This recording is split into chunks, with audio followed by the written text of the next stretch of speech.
Why didn't Czechoslovakia fight Germany over Sudetenland? When German forces seized the Sudetenland in September 1938, many saw in it the death of any hope for peace in Europe. The promises Hitler made to limit his expansion were soon broken, and history would look back on the Sudeten crisis as the beginning of the end for European peace. But if it was such a serious issue, why didn't Czechoslovakia fight it? Why were German armies able to capture a large chunk of another country without that country trying to stop them? In this video, we'll find out. We should start with explaining the situation with Czechoslovakia and what the Sudetenland even was. Czechoslovakia was a product of the disintegration of the Austro-Hungarian Empire in 1918. Composed mostly of the former Austria provinces of Bohemia and Moravia, inhabited by Czechs, and the mostly Slovakian provinces of Slovakia and Ruthenia, along with portions of southern Silesia. It was a melting pot of many groups and languages. The Czechs and the Slovaks were the dominant ethnic groups, but the third largest were the Sudeten Germans. The Sudeten Germans were named for the Sudeten Mountains bordering Germany, Poland, and Czechoslovakia. But the term Sudetenland came to refer to all areas where German-speaking peoples predominated in the country, mostly in the north and west. Around 1/3 of all people in Bohemia and Moravia were Germans, and they made up about 1/4 of the overall population of Czechoslovakia. These Germans had a sense of identity that was entirely separate to the Czechs and Slovaks, so much so that in October 1918, the Sudeten Germans of Bohemia and Moravia declared the creation of their own republic as the Austro-Hungarian Empire crumbled. Their declaration was completely ignored by the Allies, and they were rolled into the new nation of Czechoslovakia in the post-war settlement. There were many reasons why the Sudeten Germans had no interest in joining Czechoslovakia. The Austro-Hungarian Empire had been ruled by ethnic Germans, and they enjoyed a privileged place in politics and society. Suddenly finding themselves as an ethnic minority in a new state ended that position of power. The Sudeten Germans had also displayed intense loyalty to the Austro-Hungarian Empire, serving and dying in its armies at higher rates than Czechs or Slovaks. The resentment of being reduced to a minority after having sacrificed so much left many Sudeten Germans bitter. From the outset, the Sudeten Germans resisted Czechoslovakian control. The Czechoslovak troops immediately entered Sudeten areas to maintain order, and were bitterly resented by the Germans. This culminated in a wave of protests in March 1919, particularly in Kladno, which spilled over into violence when Czechoslovak troops gunned down 52 Germans protesting against the exclusion of German voters from Austrian elections. In the first Czechoslovak local elections held in June, Sudeten German areas saw 90% support for German nationalist candidates. It was not an encouraging start. The Czechoslovak government struggled to respond to this Sudeten problem. Although German was made an official state language, German education was permitted and funded, and German nationalist parties were accepted into the political system, these actions could not overcome the simple fact that most Germans in the country simply did not want to be a part of Czechoslovakia. Despite the German issue, and some early economic pains as the country adjusted to post-war independence, Czechoslovakia enjoyed remarkable political stability through the 1920s and 1930s. A succession of 3 coalition governments passed power peacefully between mixes of socialist, conservative, and moderate parties, at a time when the rest of Europe was experiencing serious political polarization. Domestically, Czechoslovakia benefited from inherited industry from the old empire, which allowed it to bounce back from the war relatively quickly. The government also engaged in a system of land reform after 1919 that confiscated larger estates from land-owning elites to be redistributed for agricultural and industrial use. The result was a stable and growing economy that contributed to the country's political stability. Beyond its borders, Czechoslovakia also pursued a successful foreign policy that built alliances with various powers. It countered the potential threat of Hungary through alliances with other Eastern European nations like Romania and Yugoslavia, while forging close relations with France as an insurance against any future German aggression. This brought Czechoslovakia into France's cordon sanitaire, with Poland, Romania, and Yugoslavia to block German expansion in the east. These alliances allowed Czechoslovakia to claim a respected place among European nations, and it was an active participant in the League of Nations. Unfortunately, almost every one of these actions were unpopular with Sudeten Germans. While ethnic German parties were allowed, they were easily drowned out by the Czech and Slovak parties, who did not care about German concerns. The majority of land and industry seized by the government after 1919 to power the country's economic revival was taken from Sudeten German owners who had formed the old imperial elite. Meanwhile, Czechoslovakia's foreign policy was clearly anti-German, appealing not only to the French, who had spearheaded the Treaty of Versailles, but even the Serbs in Yugoslavia, who most Germans held responsible for starting the First World War in the first place with the assassination of Franz Ferdinand. However, the stability achieved by the new government was a powerful argument. Sudeten German participation in Czechoslovak elections slowly but steadily rose in the 1920s, and by 1925, German nationalist parties were able to claim a small place in the coalition government. With Germany and Austria racked by their own problems, the Sudeten Germans were slowly starting to accept their situation and realized the best way to protect their interests was to participate in their new country. But this reconciliation would not last. Germany saw the Sudeten German situation as a tragedy from the outset. Czechoslovakia's foreign policy was interpreted as hostile from its inception, and two countries were not on good terms in the 1920s. For example, in 1925, German Foreign Minister Gustav Stresemann pushed for the Locarno Treaties to settle questions about Germany's borders. Germany promised to respect the borders with France and obey demilitarization rules outlined in Versailles, in what was seen as one of the greatest diplomatic victories of the interwar period. However, Germany conspicuously avoided promising to respect the borders of Poland or Czechoslovakia. They could suffer French territorial demands, but to promise to do nothing about the Sudeten German issue was out of the question for them. The Great Depression only exacerbated the Sudeten issue. While Czechoslovakia weathered the Depression better than some countries, it still saw a sharp decline in wages, employment, and productivity that hit the Sudeten Germans especially hard.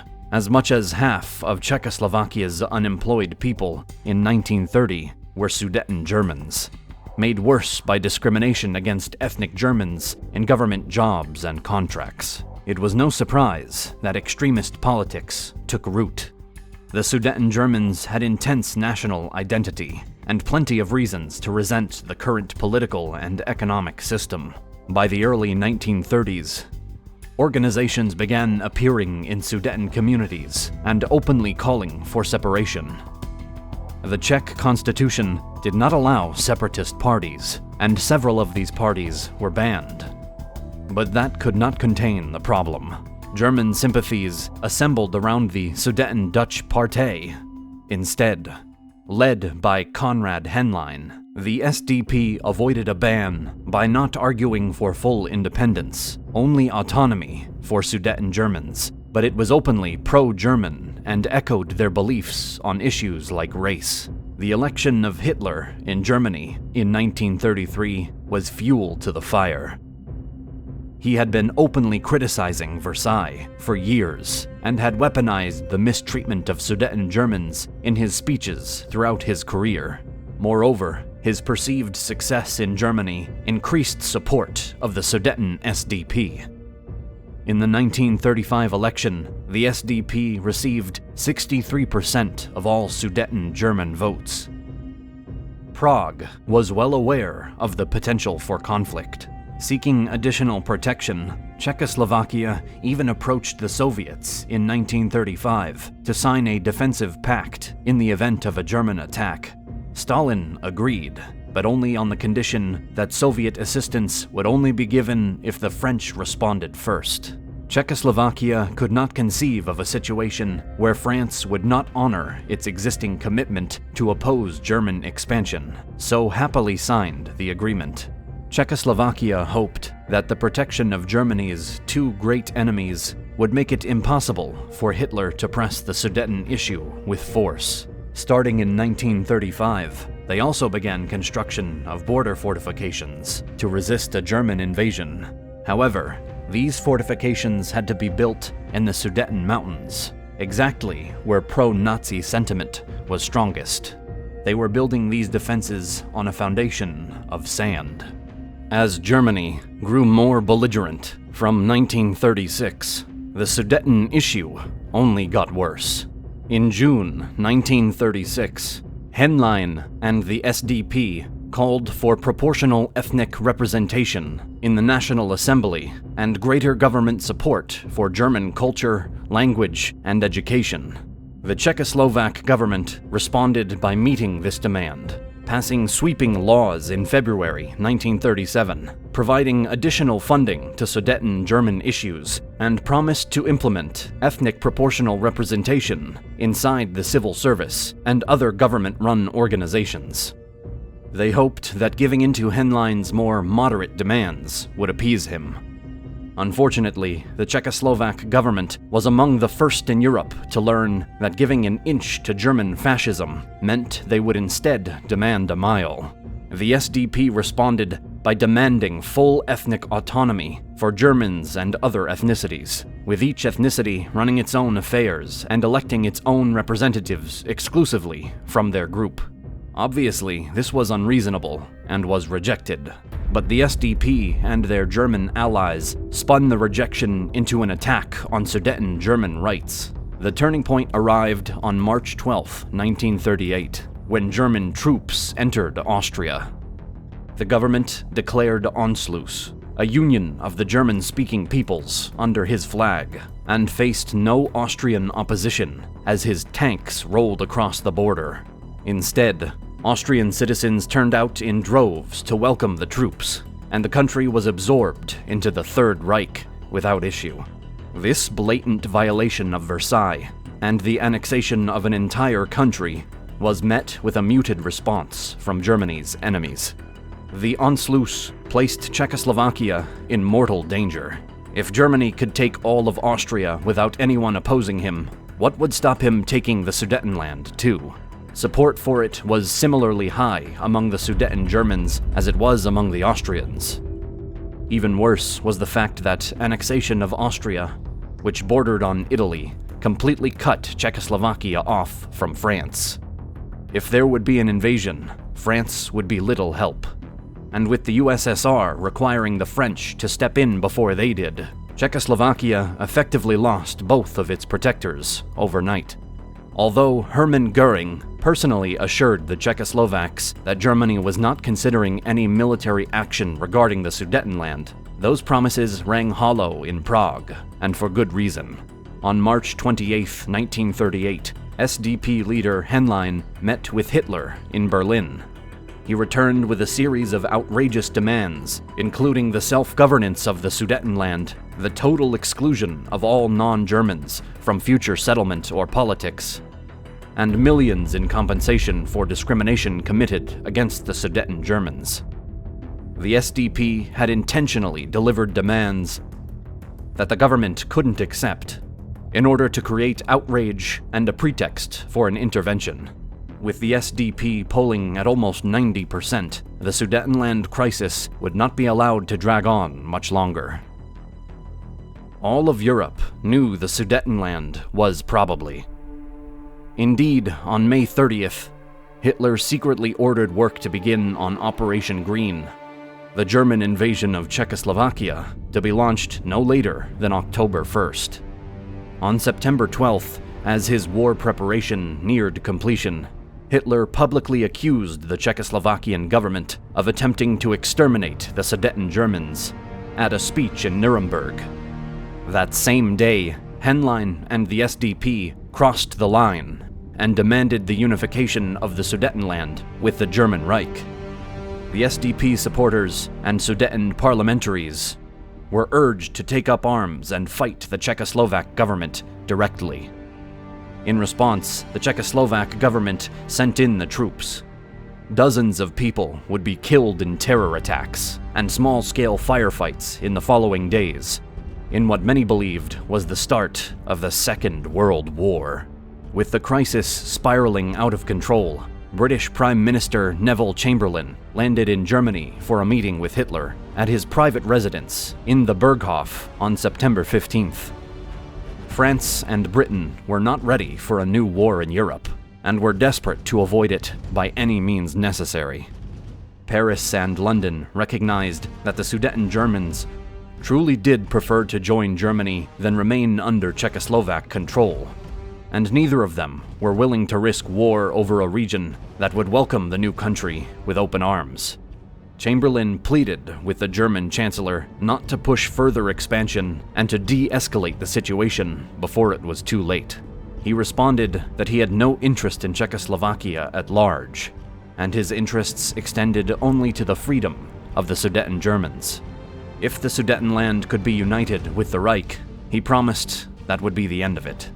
History proved that the Sudetenland was merely a pretext. The German leader considered the existence of Czechoslovakia itself to be a problem, and wanted the land for German settlement and industry. But Chamberlain returned to Britain convinced that Hitler was telling the truth. Meanwhile, in Czechoslovakia, the government declared martial law, issued an arrest warrant for Henlein and other SDP leaders, and outlawed various ethnic German political and parliamentary groups.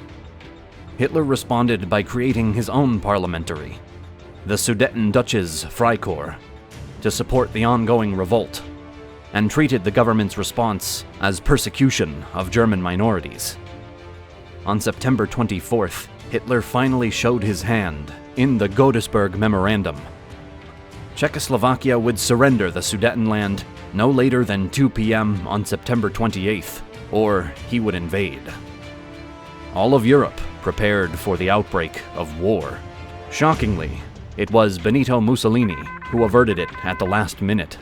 Late in the morning of September 28th, as Hitler was in a meeting with the French foreign minister, Mussolini called the German chancellor and urged him to delay the deadline and attend a conference at the request of the British to resolve the issue peacefully. On September 29th, Hitler, Mussolini, Chamberlain, and French Prime Minister Édouard Daladier met in Munich to resolve the crisis that had consumed European affairs for months. Conspicuously absent was anyone from the Czechoslovak government. The Munich conference decided that Hitler would get the Sudetenland without a fight. For Britain and France, it was a perfect solution that avoided war, and they returned home declaring the crisis solved. For Czechoslovakia, it was an unforgivable betrayal.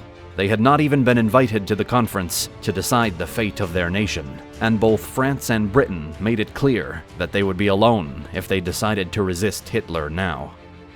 Not that it would have mattered. Czechoslovakia lacked the military power to oppose Germany, even if they wanted to. With Britain, France, and the USSR refusing to offer help, fighting back was simply not an option. Besides, no one could deny that the Sudeten Germans wanted to be under Hitler anyway. Why would Czechoslovakia fight a doomed war alone to maintain control over people who wanted to be rid of them? On September 29th, the Czechoslovak government formally agreed to the demands.